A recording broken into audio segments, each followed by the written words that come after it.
Assalamualaikum warahmatullahi wabarakatuh.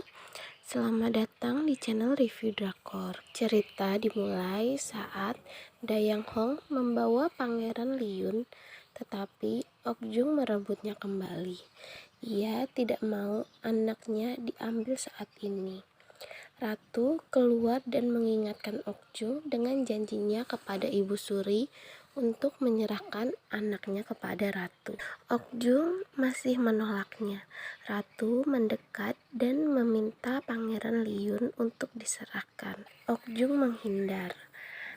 Dia ingin Ratu melakukannya sesuai prosedur yang pantas. Kalau tidak, Okjung tidak akan menyerahkan putranya. Ratu mengalah untuk saat ini dan membiarkan Okjung, tetapi Ratu akan segera mengambilnya. Ratu Inhyun berjalan masuk ke kediamannya. Sukjong masih tidak sadar. Tabib selesai memeriksanya. Menteri Min masuk dan ingin tahu penyakit raja. Tabib itu berkata bahwa raja menderita penyakit insomnia dan sesak nafas. Menteri Min bertanya apakah raja bisa sembuh. Tabib berkata bahwa mungkin sulit bagi yang mulia untuk sadar. Ratu Inhyun menemui ayahnya dan Menteri Kim. Ratu bertanya apa yang sudah mereka putuskan. Menteri Kim ingin mengangkat putra Hibin ke tahta dan Ratu akan memerintah di balik layar. Lalu Ratu bertanya apa yang akan terjadi kepada Hibin. Menteri Kim berkata kalau ia akan mengambil anak Hibin dan mengusirnya, kemudian membunuhnya. Ratu terkejut, apakah mereka harus sejauh itu? Menteri Min punya ide lain. Ia takut kalau nanti putra Hibin tahu yang sebenarnya dan membalaskan dendam kepada partai barat. Menteri Min ingin mengangkat pangeran lain dari keluarga raja untuk naik tahta dan berkoalisi dengannya. Ratu semakin tegang, siapa orangnya? Menteri Min berkata bagaimana kalau Pangeran Dongpyung berbicara kepada raja yang masih terbaring. Dia menceritakan apa saja yang terjadi di istana. Pangeran Dongpyung bertanya, "Yang mulia, apa yang akan Anda lakukan sekarang?" Menteri Kim tidak setuju karena Pangeran Dongpyung berasal dari Partai Selatan. Menteri Min mengerti itu, tetapi ia yakin bisa mengubah jalan Pangeran Dongpyung. Jadi kita bisa menggerakkannya sesuai keinginan kita. Ratu menghela nafas. Ayah, tolong pertimbangkan lagi.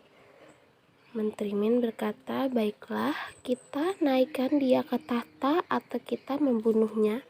Yang penting kita harus mendapatkan putra Hibin untuk dijadikan tawanan. Tolong Anda mengurus itu, Ratu. Ratu masih tidak tenang dengan rencana untuk membunuh Okjung. Apa kita harus membunuh Hibin?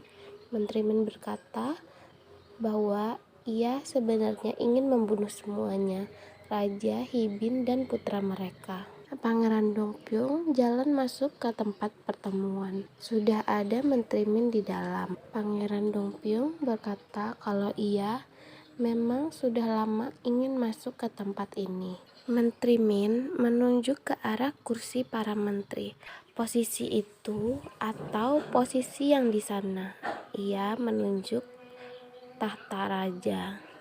Pangeran Dongpyung menjawab, ini bukan saatnya untuk bercanda. Menteri Min mengatakan kalau ia tidak bercanda. Pangeran Dongpyung takut kalau ia salah memilih, dia akan mati.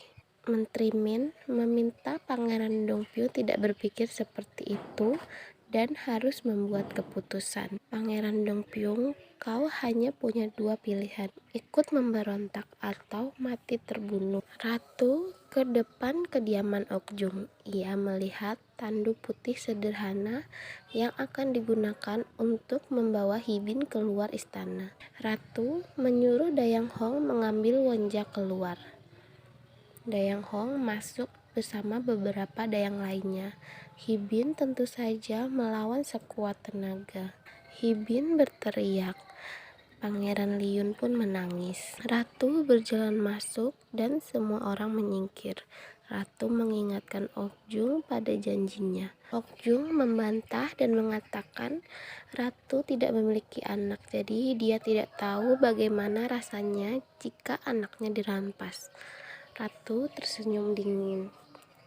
Ia memang tidak tahu perasaan itu, tetapi dia akan membesarkan Pangeran Liyun dengan baik.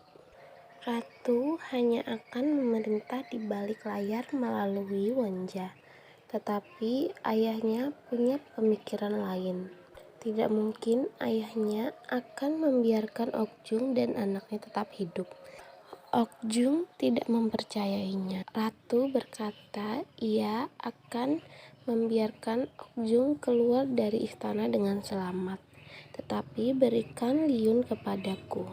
Apa kau pikir ayahku akan membiarkan kalian hidup begitu saja?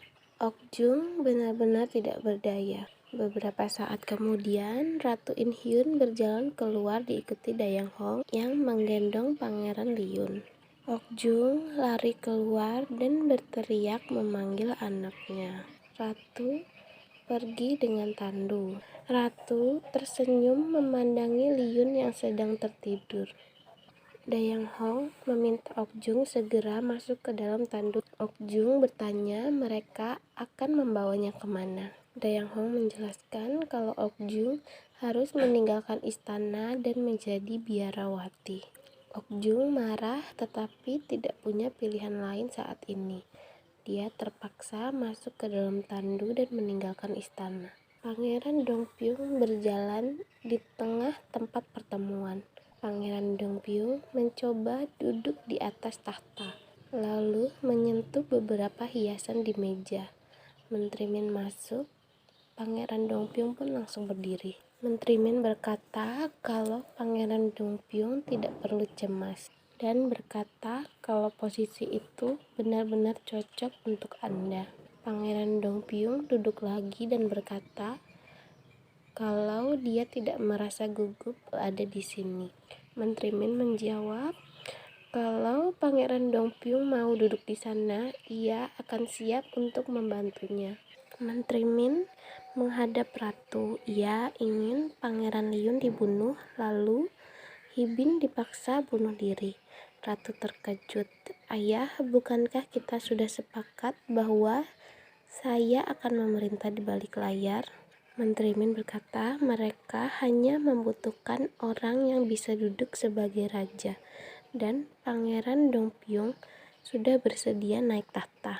Okjung diantar sampai di jalan sepi. Ia gelisah. Tiba-tiba, tandu Okjung dihadang beberapa orang bersenjata dan bertopeng. Mereka melumpuhkan pengawal. Seorang pria membuka tirai tandu dan membekap Okjung dengan kain. Okjung pun pingsan. Jang Hyun marah ketika mendengar Okjung menghilang setelah diusir dari istana. Okjung berbaring di suatu tempat. Ia mulai sadar. Okjung terbangun dan melihat Hyun Jisoo. Okjung duduk dan bertanya, bagaimana Jisoo bisa ada di sini? Okjung bertanya kemana Jisoo selama ini. Jisoo bercerita kalau ia sudah mengalami banyak penderitaan. Jisoo bercerita bahwa pamannya lah yang telah membakar toko dan membuat ibunya meninggal. Okjung tidak mempercayainya. Ia langsung pergi keluar dan ingin menemui pamannya. Jisoo menahannya dan mengajak Okjung untuk pergi dengannya. Okjung tidak bisa meninggalkan anaknya dan raja. Lalu, Hije berhasil menemukan Okjung. Okjung pergi bersama kakaknya dan anak buah pamannya. Ratu In Hyun menimang Pangeran Liyun. Dayang Hong membawa Pangeran Liyun kembali ke pengasuhnya. Ratu ingat bahwa ayahnya ingin menghabisi Pangeran Liyun. Ia memutuskan untuk mengikuti Dayang Hong. Ratu melihat Dayang Gadungan yang mengikuti Dayang Hong. Ratu curiga dan langsung mendekati Dayang Hong. Ratu menemani Dayang Hong untuk mengantar Liyun ke pengasuhnya. Yunmu yang melihat dari jauh tampak lega dengan sikap Ratu. Ada seorang pembunuh yang masuk ke kamar raja. Orang itu sudah menghunus pedangnya dan jalan mendekati raja yang masih terbaring. Orang itu berjalan dengan cepat dengan pedang terarah kepada raja. Paginya, para menteri masuk ke istana dengan tegang dan bingung karena ada rumor yang mengatakan bahwa Yang Mulia meninggal semalam dan akan ada raja baru. Menteri Min masuk ke ruang sidang dengan wajah penuh kemenangan. Dia sedang menunggu raja baru dengan gembira.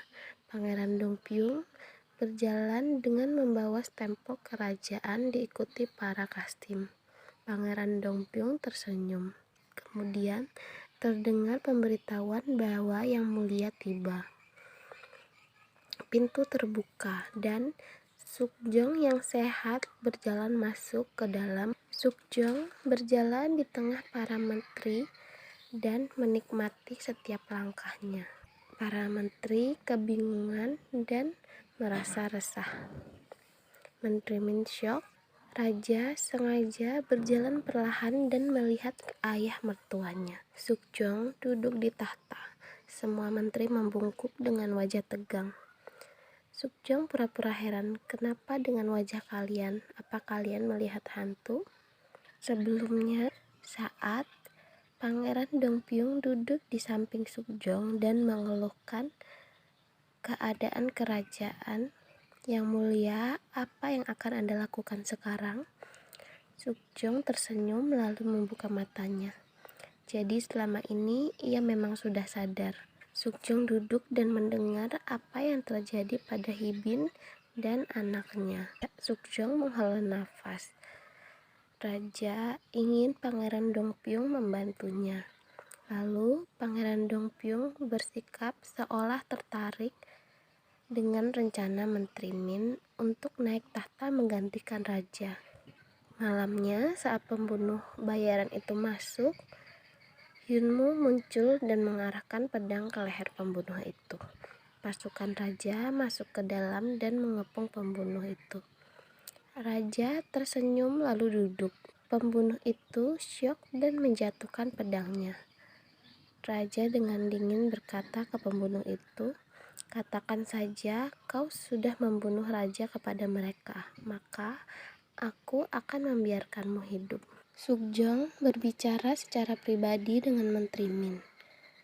Dia memanggil Hyunmu dan Hyunmu masuk bersama para pembunuh yang sudah ditangkap. Raja marah, yang satu berusaha membunuhku dan yang lain berusaha membunuh Wonja. Dan di belakang semua ini adalah Tuan Min Yojung. Menteri Min tidak bisa berkutik. Akhirnya ia bertanya apa yang diinginkan raja. Raja ingin mengganti partai yang berkuasa.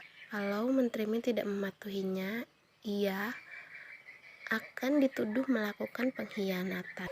Anak buah Menteri Min memohon, "Tuan, jika kita dituduh dalam pengkhianatan, 3 generasi kita akan dibantai. Tetapi jika kita kehilangan kekuasaan, kita bisa mendapatkannya kembali nanti." Menteri Min mengepalkan tangan dan marah. Ia tidak punya pilihan lain selain mengikuti rencana raja dan mundur dari pemerintahan. Raja tersenyum senang. Okjung kembali ke istana. Hyunmu dan pasukannya menyerbu masuk ke kediaman ratu. Dayang Hong membentak karena mereka berani bersikap kasar. Hyunmu mendapat perintah dari raja untuk mengambil kembali Pangeran Liyun. Tiba-tiba Hibin datang. Ia berjalan masuk dengan anggun. Okjung berkata, "Saya Ibu Wonja yang akan membawanya kembali." Okjung berkata, "Saya menyadari setelah saya meninggalkan istana, tempat di mana saya harus tinggal dan mati adalah istana itu. Saya tidak akan pernah keluar atau pergi dari istana lagi. Semakin Anda menginjak rumput, rumput itu akan semakin kuat." Ratu gemetar melihat ke arah Okjung. Okjung langsung mengambil putranya dari pelukan ratu. Okjung berbalik dan pergi. Ratu jatuh terduduk. Semua sudah berakhir sekarang. Okjung tersenyum lega saat melihat Sukjong baik-baik saja. Ia langsung lari ke pelukan raja. Sukjong meminta maaf karena telah membuat Okjung dan anaknya menderita. Ia harus melakukan itu demi anaknya. Okjung mengerti dan menangis bahagia. Partai Selatan memiliki kekuasaan besar di istana. Menteri Jo dan rekan-rekannya tampak berseri-seri. Sedangkan Partai Barat hanya ada 2 orang menteri yang hadir. Raja datang dan semua orang menghormat. Raja berkata kalau ia ingin menurunkan ratu yang sekarang. Para menteri terkejut.